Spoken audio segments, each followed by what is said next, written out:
राधे राधे। जय श्री कृष्णा। आप सभी का स्वागत है मेरी आज की इस वीडियो में। भक्तों, आज मैं एक बहुत ही अद्भुत कहानी लेकर आई हूँ। विधाता का लिखा हुआ कभी बदला नहीं जा सकता। विधाता जो करते हैं वो हमारे कर्मों के अनुसार ही करते हैं। इसलिए हमें विधाता का लिखे हुए को कभी बदलने का प्रयास नहीं करना चाहिए। आज की इस कहानी से आप सभी को यही प्रेरणा मिलेगी कि हमें किस प्रकार प्रभु के लिखे को सहर्ष स्वीकार कर लेना चाहिए। अर्जुन के पुत्र अभिमन्यु थे और उनके पुत्र राजा परीक्षित थे। राजा परीक्षित के बाद उनके पुत्र हुए जन्मेजय, जो कि बाद में राजा बने। उन्हें अपने आप पर बहुत अहंकार था। एक दिन जन्मेजय वेदव्यास जी के पास बैठे थे। बातों ही बातों में जन्मेजय जी ने कुछ नाराजगी से वेदव्यास जी से कहा कि जहाँ आप सब समर्थ थे, स्वयं भगवान श्री कृष्ण थे, भीष्म पितामह थे, गुरु द्रोणाचार्य, कुल गुरु कृपाचार्य जी, धर्मराज युधिष्ठिर जैसे महान विभूतियाँ थी, इसके पश्चात भी आप सब इतने बड़े महाभारत के युद्ध को होने से कैसे नहीं रोक पाए और देखते ही देखते अपार जन धन की हानि हो गई। यदि मैं उस समय वहाँ रहता तो अपने पुरुषार्थ से इस विनाश को होने से बचा लेता। अहंकार से भरे जन्मेजय जी के शब्द सुनकर भी व्यास जी शांत रहे। उन्होंने शांति से कहा, पुत्र, तुम अपने पूर्वजों की क्षमता पर शंका न करो। यह विधि के द्वारा निश्चित था, जो बदला नहीं जा सकता था। यदि ऐसा हो सकता तो श्री कृष्ण में ही इतनी सामर्थ्य थी कि वे युद्ध को रोक सकते थे। जन्मेजय जी अपनी बात पर अड़ा रहा और बोला, मैं इसे सिद्धांत को नहीं मानता। आप तो भविष्य वक्ता हैं, मेरे जीवन की होने वाली किसी भी होने को बताइए, मैं उसे रोक कर प्रमाणित कर दूंगा कि विधि का विधान निश्चित नहीं होता। व्यास जी ने कहा, पुत्र, यदि तुम यही चाहते हो तो सुनो। आज से कुछ वर्ष के बाद तू काले घोड़े पर बैठकर शिकार करने जाएगा। दक्षिण दिशा में समुद्र तट पर पहुंचेगा। वहां तुम्हें एक सुंदर स्त्री मिलेगी, जिसे तुम महलों में लाएगा और उससे विवाह करेगा। मैं तुमको मना करूंगा कि यह सब मत करना, लेकिन फिर भी तुम यह सब करोगे। इसके बाद उस स्त्री के कहने पर तुम एक यज्ञ करोगे। मैं तुमको आज ही चेता रहा हूँ कि उस यज्ञ को तुम वृद्ध ब्राह्मणों से कराना, लेकिन वह यज्ञ तुम युवा ब्राह्मणों से कराओगे। और जन्मेजय जी ने हंसते हुए व्यास जी की बात काटते हुए कहा कि मैं आज के बाद काले घोड़े पर ही नहीं बैठूंगा, तो ये सब घटनाएं घटित ही नहीं होंगी। व्यास जी ने कहा कि ये सब होगा और अभी आगे की सुन।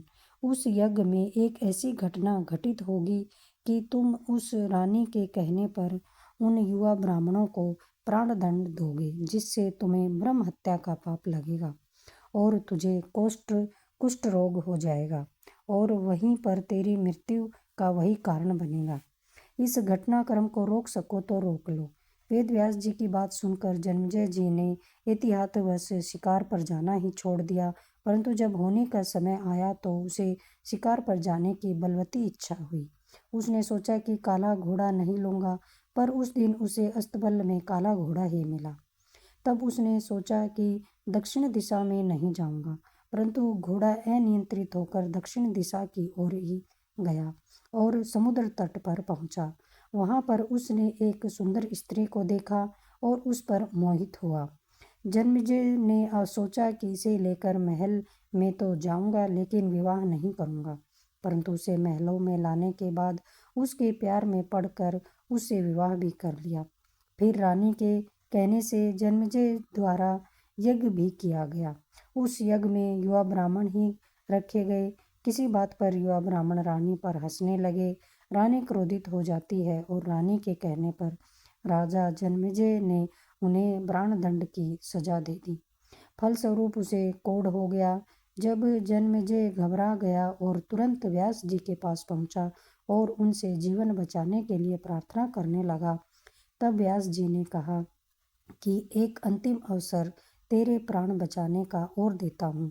मैं तुझे महाभारत में हुई घटना का श्रवण कराऊंगा, जिसे तुझे श्रद्धा और विश्वास के साथ सुनना है। इससे तेरा कोढ़ मिटता जाएगा। परंतु यदि किसी भी प्रसंग पर तूने अविश्वास किया तो मैं महाभारत का प्रसंग रोक दूंगा और फिर मैं भी तेरा जीवन नहीं बचा पाऊंगा। याद रखना, अब तेरे पास यह अंतिम अवसर है। अब तक जन्मेजय को व्यास जी की बातों पर पूरा विश्वास हो चुका था, इसलिए वह पूरी श्रद्धा और विश्वास के साथ कथा का श्रवण करने लगा।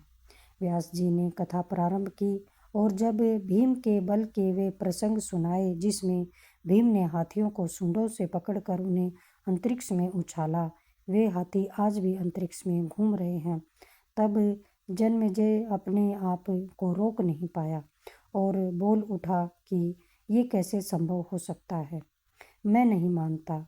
व्यास जी ने महाभारत का प्रसंग रोक दिया और कहा कि तुम पुत्र, मैंने तुझे कितना समझाया कि अविश्वास मत करना, परंतु तुम अपने स्वभाव को नियंत्रित नहीं कर पाए क्योंकि यह होनी द्वारा निश्चित था। फिर व्यास जी ने अपनी मंत्र शक्ति से आह्वान किया और वे हाथी पृथ्वी की आकर्षण शक्ति में आकर नीचे गिरने लगे।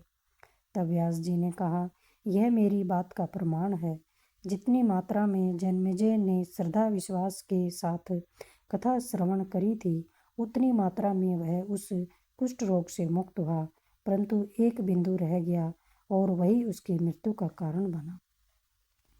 पहले बनती हैं तकदीरें, फिर बनते हैं शरीर।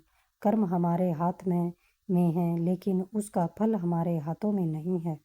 गीता के 11वें अध्याय के 33वें श्लोक में श्री कृष्ण अर्जुन से कहते हैं कि उठ खड़ा हो और अपने कार्य के द्वारा यश प्राप्त कर। जिनके बारे में तू चिंतित हो रहा है, यह सब तो मेरे द्वारा पहले से ही मारे जा चुके हैं। तू तो केवल निमित्त बना है। होनी को टाला नहीं जा सकता, लेकिन नेक कर्म व ईश्वर नाम जप करने से उससे हानि कम होती है। तो ये थी आज की वीडियो। अगर आप सभी को यह वीडियो अच्छी लगी हो तो आप इसे लाइक करें और शेयर करें और मेरे चैनल को सब्सक्राइब करें और कमेंट में जय श्री कृष्णा, जय श्री राधे ज़रूर लिखें।